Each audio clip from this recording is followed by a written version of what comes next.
Bugungi mavzu juda jiddiy. Bank kartasiga pul tushadigan har bir odam uy-joy, yer, do'kon, noturar joy yoki boshqa ko'chmas mulk egasi bo'lgan har bir fuqaro bu ma'lumotni bilishi kerak.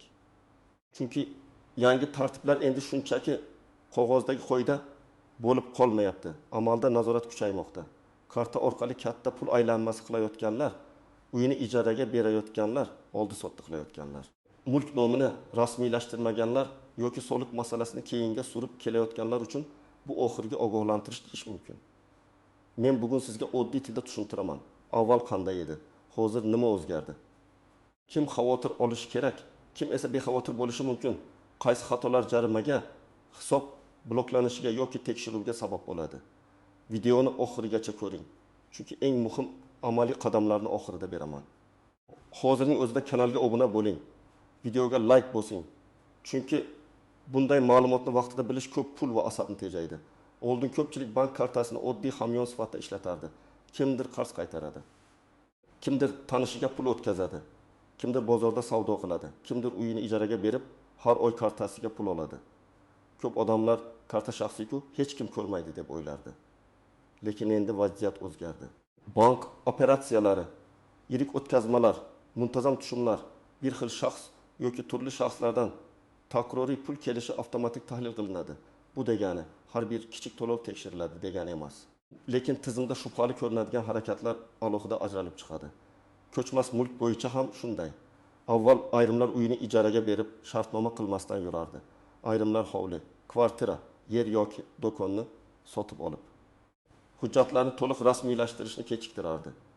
Kimdir mulkni bir narxda kelishib, hujjatda boshqa narx ko'rsatishga harakat qilardi. Endi esa kadastr, notarius, bank, soliq organlari va davlat xizmatlari orqali ma'lumotlar bir-biriga ko'proq bog'lanmoqda. Ya'ni mulk egasi, ijara, oldi-sotdi, pul o'tkazmasi va soliq majburiyati o'rtasidagi bog'liqlik ancha aniq ko'rinadi. Eng muhim o'zgarish shundaki, davlat idoralari faqat odam kelib arza bergandan keyin emas, balki mavjud raqamli ma'lumotlar asosida ham savol bera boshlaydi.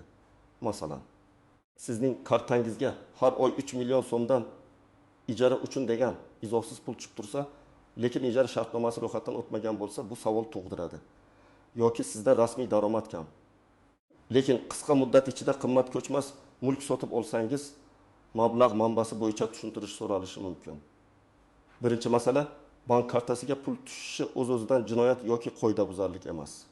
Odamlar bir-biriga qarz beradi, qarindoshlar yordam qiladi, ota-ona farzandiga pul yuboradi, er-xotin o'rtasida o'tkazmalar bo'ladi. Bularning o'zi muammo emas. Muammo qachon boshlanadi? Pul tushumlari muntazam, katta miqdorda va iqtisodiy faoliyatga o'xshab ko'rganda boshlanadi. Masalan, bir fuqaroning kartasiga har kuni 20 ming yutum kishidan 70 ming, 100 ming, 200 ming so'mdan pul tushsa, bu oddiy qarindoshlar yordami emas. Savdo yoki xizmat ko'rsatishga o'xshaydi.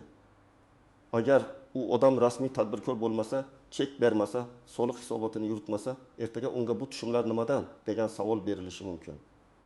Shunda tanishlarim yuborgan deyish yetarli bo'lmasligi mumkin. Chunki tizim son, takrorlanish va umumiy summaga qaraydi. Ikkinchi masala, kartadan foydalanib biznes qilish. Ko'pchilik internet orqali kiyim, kosmetika, telefon aksessuari, maishiy texnika, oziq-ovqat, tayyor ovqat yoki xizmat sotadi. Mijozlardan pulni shaxsiy kartaga qabul qiladi. Agar oyiga 2 marta sotuv bo'lsa, bu alohida holat bo'lishi mumkin. Lekin har kuni buyurtma, har hafta katta aylanma, reklama yetkazib berish, mijozlar ro'yxati bo'lsa, bu biznes faoliyati hisoblanadi. Bunday holatda yakka tartibdagi tadbirkor yoki o'zini o'zi band qilgan shaxs sifatida ro'yxatdan o'tish. Faoliyat turiga qarab qonuniy ishlash kerak bo'ladi. Uchinchi masala, ko'chmas mulkdan daromad olish. Agar siz kvartirani, hovlini, noturar joyni, omborni, do'konni yoki ofisni ijaraga bersangiz, bu daromad hisoblanadi. Shartnoma tuzish, uni belgilangan tartibda ro'yxatdan o'tkazish va soliq majburiyatini to'g'ri bajarish kerak. Men faqat tanishimga berdim. U qarindoshim karta orqali o'tkazdi. Lekin izoh yozmadi degan gaplar amalda doim ham himoya bo'la olmaydi. Chunki faqat muhim mulk sizniki, undan boshqa odam foydalanmoqda, siz esa pul olyapsiz. Birinchi misol. Dilshod ismli fuqaro internet orqali telefon aksessuarlarini sotadi. U rasmiy do'kon ochmagan, tadbirkor sifatida ro'yxatdan o'tmagan. har kuni BIMDISH 20 ta mijoz kartasiga pul o'tkazadi. O'rtacha kunlik tushum 20 million so'm. Oyiga 25-30 million so'm bo'ladi. Dilshod men kichik savdo qilyapman, hech kimga zararim yo'q deb o'ylaydi. Lekin bank tizimida bu muntazam tijorat tushumi sifatida ko'rinadi. Agar savol tug'ilsa, undan tovar qayerdan olingani? Daromad qanday hisoblangani? Soliq to'langanmi? Xaridorlarga hujjat berilganmi? Shular so'ralishi mumkin. Ikkinchi misol, Malik aka opaning Toshkentda bitta kvartirasi bor. O'zi viloyatda yashaydi. Kvartirani talabalarga ijaraga bergan. Har oy 4 million so'm kartasiga tushadi. Shartnoma yo'q.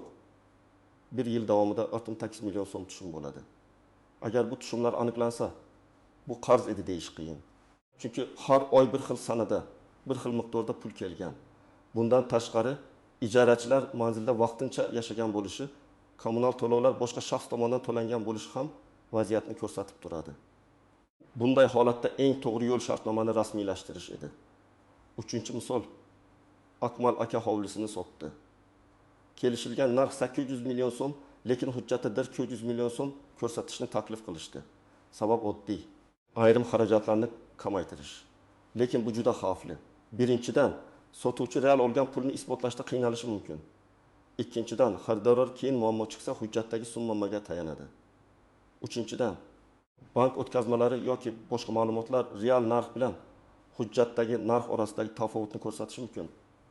Shuning uchun ko'chmas mulk bitimida narxni yashirish keyinchalik katta nizoga olib keladi. 4-misol, bir oila farzandiga kvartira sotib olish uchun bir nechta qarindoshlardan pul yig'di. Otasi 200 million, onasi 100 million, amakisi 2 million, opasi 2 million so'm kartaga o'tkazdi. Bu holatda vahima qilish shart emas, lekin hujjat bo'lishi kerak. Masalan, qarz shartnomasi, hadya shartnomasi, pul kelib tushganini tushuntiruvchi yozma izoh, qarindoshlikni tasdiqlovchi hujjatlar keyinchalik savol tug'ilganda yordam beradi. Demak, qonuniy puldan qo'rqish kerak emas, lekin uning manbasini tushuntira olish kerak. Eng avvalo, shaxsiy kartasidan doimiy savdo yoki xizmat uchun foydalanayotganlar ehtiyot bo'lishi kerak. Sartarosh, usta repetor, yetkazib beruvchi, onlayn sotuvchi, tikuvchi, oshpaz, ijaraga mashina beruvchi, uy ijaraga beruvchi, remont ishlari qiluvchi, kurs o'tuvchi odamlar shaxsiy kartaga muntazam pul qabul qilsa, bu tushumlar savol tug'dirishi mumkin. Bu siz darhol jazolanasiz degani emas, lekin faoliyatni qonuniy shaklga keltirish kerak degani. Ikkinchi guruh ko'chmas mulk egasi bo'lib, ijara shartnomasiz daromad olayotganlar. Uy, kvartira, yer, noturar joy, garaj, ombor, savdo nuqtasi ijaraga berilgan bo'lsa, buni rasmiylashtirish kerak. Ayniqsa, to'lov karta orqali kelayotgan bo'lsa, uni yashirish qiyinlashadi. Naqd pul olayotganlar ham bexavotir bo'lmasin, chunki ijarachining yashash manzili. Kommunal to'lovlar, qo'shnilar, e'lonlar, internetdagi reklama va boshqa ma'lumotlar orqali ham ijara faktini aniqlash mumkin. Uchinchi guruh qisqa vaqt ichida yirik mulk sotib olayotgan, lekin rasmiy daromadi juda past bo'lganlar. Masalan, rasmiy ish haqi oyiga 3 million so'm, lekin bir yilda 1 milliard so'mlik uy sotib olindi. Bu holatda avtomatik ravishda pul qayerdan degan savol tug'ilishi mumkin. Agar pul ota-onadan hadya bo'lsa, xorijdan yuborilgan bo'lsa, eski mulk sotilgan bo'lsa, meros bo'lsa, barchasini hujjat bilan ko'rsatish kerak. Agar siz kartadan oddiy hayotiy to'lovlar uchun foydalansangiz, xavotirga tushishingiz shart emas. Masalan, ish haqi olasiz, do'konda to'laysiz, kommunal to'lov qilasiz, farzandingizga pul yuborasiz, qarindoshingizdan bir martalik yordam olasiz. Bular normal bank operatsiyalari. Muammo doimiy, tizimli va daromadga o'xshash tushumlarda. Agar siz mulkingizni qonuniy sotgan bo'lsangiz, notarius orqali rasmiylashtirgan bo'lsangiz, pul bank orqali yoki hujjat bilan o'tgan bo'lsa, qo'rqishga asos yo'q. Faqat hujjatlarni saqlang. Shartnoma to'lov tasdiqlari, bank ma'lumotnomasi, kadastr hujjati, oldi sotdi bitimi, meros yoki hadya hujjati keyinchalik kerak bo'lishi mumkin. Agar siz ijara shartnomasini rasmiy qilib, soliqni to'layotgan bo'lsangiz, bu ham xavfsiz yo'l. Chunki davlatga asosiy savol shundan iborat: daromad bormi, hujjat bormi, soliq majburiyati bajarilganmi? Agar shu uchala savolga javobingiz bor bo'lsa, ortiqcha xavotir kerak emas. Bir nozik masala bor. Qarz va daromadni aralashtirib yubormang. Masalan, do'stingiz sizga 20 million so'm qarz qaytardi. Bu daromad emas, lekin qarz bo'lganini isbotlash uchun oldindan yozma kelishuv. tilxat yoki bank izohida qarz qaytarish deb yozilgani yaxshi. Agar har oy turli odamlardan pul tushsa va siz hammasini qarz deb tushuntirsangiz, bu ishonarsiz ko'rinishi mumkin. Ikkinchi nozik masala. Karta izohlarini to'g'ri yozish. Ko'pchilik pul o'tkazganda izoh qoldirmaydi. Lekin yirik summalarda izoh muhim. Hadya, qarz qaytarish, ijara to'lovi, oldi sotdi bo'yicha to'lov. Oilaviy yordam kabi izohlar keyinchalik tushuntirishni osonlashtiradi. Albatta izohning o'zi hamma narsani hal qilmaydi, lekin hujjatlar bilan birga foydali dalil bo'ladi. Uchinchi nozik masala, boshqa odam kartasidan foydalanish. Ba'zi tadbirkorlar o'z kartasi o'rniga turmush o'rtog'i, ota-onasi, aka-ukasi yoki xodimining kartasiga pul qabul qiladi. Bu juda xavfli. Chunki pul kimning kartasiga tushsa, savol avvalo o'sha odamga beriladi. Masalan, onangiz pensioner, lekin uning kartasiga oyiga 100 million so'm tushsa, bu normal ko'rinmaydi. Keyin bu pul sizning biznesingizga tegishli ekanini tushuntirish yanada qiyin bo'ladi. 4-nozik masala, naqd pul ham har doim ko'rinmas emas. Ko'chmas mulk sotib olayotganda naqd pul ishlatilsa ham, mulkning o'zi ro'yxatdan o'tadi. Mulk qiymati, xaridor, sotuvchi, manzil, bitim sanasi ma'lumotlarda qoladi. Shuning uchun bank orqali o'tmadi, demak hech kim bilmaydi degan fikr noto'g'ri. 5-nozik masala. Eski hujjatlarni tashlab yubormang. Ko'p odamlar uy allaqachon sotilgan, qarz qaytarilgan, ijara tugagan deb hujjatlarni yo'qotadi. Lekin savol bir necha oy yoki bir necha yil o'tib ham tug'ilishi mumkin. Shuning uchun yirik pul harakati bo'yicha hujjatlarni kamida bir necha yil saqlash odatga aylanishi kerak. Endi eng muhim qism nima qilish kerak? Men buni oddiy qadamlar bilan tushuntiraman. Birinchi qadam. Kartangizdagi tushumlarni ko'rib chiqing. Oxirgi 6 oy yoki 1 yil ichida kimlardan qanday miqdorda, qanchalik tez-tez pul kelganini tekshiring. Agar bu oilaviy yordam yoki qarz bo'lsa, buni tasdiqlovchi hujjat yoki yozishmalarni saqlang. Agar bu savdo yoki xizmatdan tushgan pul bo'lsa, faoliyatingizni qonuniylashtirish haqida o'ylang. Ikkinchi qadam. Biznes qilayotgan bo'lsangiz, maqomingizni aniqlang. Sizga o'zini o'zi band qilish yetarlimi?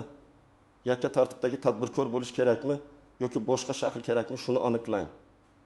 Buni soliq organi, davlat xizmatlari markazi yoki rasmiy elektron xizmatlar orqali tekshirish mumkin. Faoliyat turini to'g'ri tanlash muhim.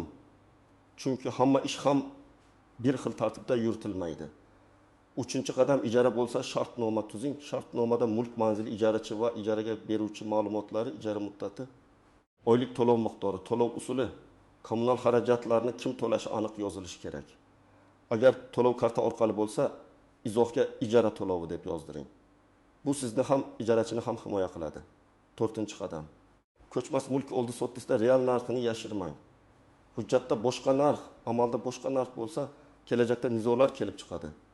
Xaridor sifatida ham, sotuvchi sifatida ham real kelishuvni rasmiy hujjatda aks ettirishga harakat qiling. Pul o'tkazmasi bo'lsa, bank tasdiqlarini oling. Naqd pul bo'lsa, notarial tartib va qonuniy tasdiqlar bo'yicha maslahat oling. 5-qadam. Yirik pul kelib tushsa, manbasini darhol hujjatlashtiring. Masalan, ota-onangiz uy olish uchun 300 million so'm bersa, buni oddiy og'zaki kelishuvda qoldirmang. Hadya shartnomasi yoki qarz shartnomasi rasmiylashtirish mumkin. Agar xorijdagi qarindoshingiz pul yuborsa, o'tkazma kvitansiyasi, yuboruvchi ma'lumotlari va maqsadni saqlang. Agar eski mashina yoki uy sotilgan bo'lsa, oldi sotdi hujjatini saqlang. 6-qadam. Bankdan savol kelsa, e'tiborsiz qoldirmang. Ba'zan bank mijozdan operatsiya maqsadini, mablag' manbasini yoki qo'shimcha hujjatni so'rashi mumkin. Buni darhol dushmanlik sifatida qabul qilmang. Bank ham qonun talablarini bajaradi. Savolga aniq javob bering. Hujjatlarni taqdim eting. Yolg'on ma'lumot bermang. Eng yomon yo'l qo'ng'iroqqa javob bermaslik, hujjat bermaslik, boshqa kartalarga pulni bo'lib tashlashga urinish.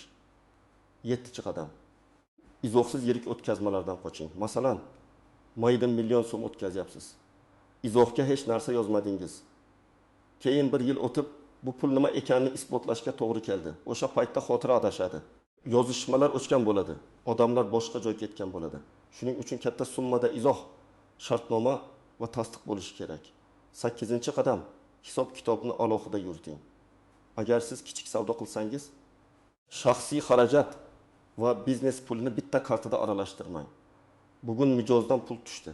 Ertaga supermarketga to'ladingiz, keyin qarindoshga yubordingiz, keyin tovar oldingiz. Bunday aralash hisob keyin o'zingizga ham tushunarsiz bo'ladi. Imkon qadar biznes uchun alohida hisob yoki qonuniy to'lov usulidan foydalaning. 9-qadam mulk hujjatlarini tekshiring. Kadastr hujjatlari joyidami? Mulk kimning nomida? Ulushlar to'g'ri ko'rsatilganmi? Meros masalasi yopilganmi? Garov yoki taqiq yo'qmi? Shularni tekshirish kerak. Ko'pchilik faqat sotmoqchi bo'lganda hujjat muammosini bilib qoladi. Bu esa bitimni kechiktiradi yoki narxni tushiradi. 10-qadam. Shubhali sxemalarga kirmang. Kartangizga pul tushadi. Keyin olib berasiz. Sizga foiz beramiz. Mulkni vaqtincha nomingizga o'tkazamiz. Hujjatda kamroq narx yozamiz. Soliq chiqmasligi uchun boshqa odam nomidan qilamiz degan takliflar juda xavfli. Bugun ozgina foyda ko'rishingiz mumkin, lekin ertaga javobgarlik sizning bo'yningizda qoladi. Birinchi xato. Menda kichik summa menga tegmaydi deb o'ylash. Kichik summa bir marta bo'lsa muammo emas, lekin kichik summa 500 marta takrorlansa, bu katta aylanmaga aylanadi. Masalan, 100 so'mdan uchimizda tushum 30 million so'm bo'ladi. Tizim aynan shunday takroriylikni ko'radi. Ikkinchi xato. Qarindoshimning kartasi muammo bo'lmaydi deyish. Aksincha bu muammoni ko'paytiradi. Chunki kartaga pul tushgan shaxs tushuntirish berishi kerak bo'ladi. U biznesni bilmasa, mijozlarni tanimasa, tovarni ko'rsata olmasa, vaziyat yanada murakkablashadi. Uchinchi xato. Ijara shartnomasini faqat ijarachiga kerak deb o'ylash. Aslida shartnoma mulk egasini ham himoya qiladi. Ijarachi to'lov qilmasa, uyga zarar yetkazsa, kommunal qarz qoldirsa, shartnoma bo'lmasa talab qilish qiyinlashadi. Rasmiy shartnoma tartibni belgilaydi. 4-xato. Pul manbasini og'zaki tushuntirish yetadi deb o'ylash. Amaliyotda hujjat kuchliroq. Yozma dalil, bank kvitantsiyasi, shartnoma, notarial hujjat, meros guvohnomasi, hadya shartnomasi, qarz tilxati, rasmiy daromad ma'lumotnomasi har doim og'zaki gapdan mustahkamroq bo'ladi. 5-xato. Muammo chiqqandan keyin hujjat tayyorlashga urinish. Hujjatni voqea sodir bo'lgan paytda rasmiylashtirish kerak. Pul berilganda, ijara boshlanganda, mulk sotilganda, qarz qaytarilganda. Keyinroq orqadan hujjat tuzish hamma vaqt ham ishonchli ko'rinmaydi. Agar siz oddiy fuqaro bo'lsangiz, men sizga shuni maslahat beraman. Avvalo vahimaga tushmang, lekin beparvo ham bo'lmang. Kartangizga tushayotgan pullar nimadan ekanini o'zingiz aniq bilishingiz kerak. Bilmayman, odamlar tashlayapti degan javob bo'lmasligi kerak. Har bir yirik tushumning manbasi bo'lsin. Har bir doimiy tushumning huquqiy asosi bo'lsin. Agar siz uy ijaraga berayotgan bo'lsangiz, bugunoq shartnomani tartibga keltiring. Ijarachi bilan ochiq gaplashing. Biz hammasini qonuniy qilamiz. Bu ikkalamiz uchun ham yaxshi deb tushuntiring. Chunki ertaga tekshiruv bo'lsa, faqat mulk egasi emas, ijarachi ham noqulay vaziyatga tushishi mumkin. Agar siz onlayn savdo qilayotgan bo'lsangiz, faoliyatingiz hajmini hisoblang. Oyiga qancha tushum bor, xarajat qancha, foyda qancha, mijozlar soni qancha. Agar bu muntazam biznes bo'lsa, uni rasmiylashtirishdan qochmang. Rasmiy ishlash sizni faqat soliq bilan bog'lamaydi. Balki mijozlar oldida ishonchni oshiradi.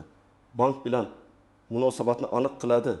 Kelajakda kredit, ijara yoki hamkorlik olishda yordam beradi. Agar siz ko'chmas mulk sotib olayotgan bo'lsangiz, pul manbasini oldindan tartibga soling. Keyin tushuntiraman demang. Pul kimdan keladi, qanday keladi? Hadyami, qarzmi, mesosmi, sotilgan boshqa mulk pulimi? Hammasini hujjatlang. Notariusga borganda ham shoshilmang. Shartlarni o'qib chiqing. Narx, manzil, maydon, ulush, to'lov shakli to'g'ri yozilganini tekshiring. Xulosa shuki, yangi tartiblarning asosiy ma'nosi bitta. Karta orqali katta yoki muntazam pul aylanmasi bo'lsa, ko'chmas mulkdan daromad olinsa. Uy-joy oldi sotishda yirik mablag' qatnashsa, hammasi tushunarli, hujjatli va qonuniy bo'lishi kerak. Oddiy odamning kundalik to'lovlaridan qo'rqish kerak emas.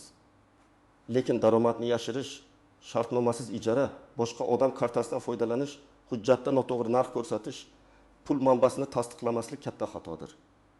Men ekspert sifatida sizga eng muhim tavsiyani beraman. Hozir vaqt borda hujjatlaringizni tartibga keltiring. Kartangizdagi tushumlarni tahlil qiling. Ijara va savdo faoliyatini qonuniylashtiring. Yirik pul o'tkazmalarida izoh va hujjat qoldiring. Shunda ertaga bank, soliq organi yoki boshqa tashkilot savol bersa, sizda aniq javob bo'ladi. Sizningcha bu yangi nazorat tartiblari oddiy fuqarolar uchun foydalimi yoki ortiqcha qiyinchilik tug'diradimi? Fikringizni izohlarda yozib qoldiring. Video foydali bo'lgan bo'lsa like bosing. Kanalga obuna bo'ling va yaqinlaringizga ham yuboring. Chunki bu ma'lumot bank kartasi bor va ko'chmas mulkka ega deyarli har bir inson uchun muhim.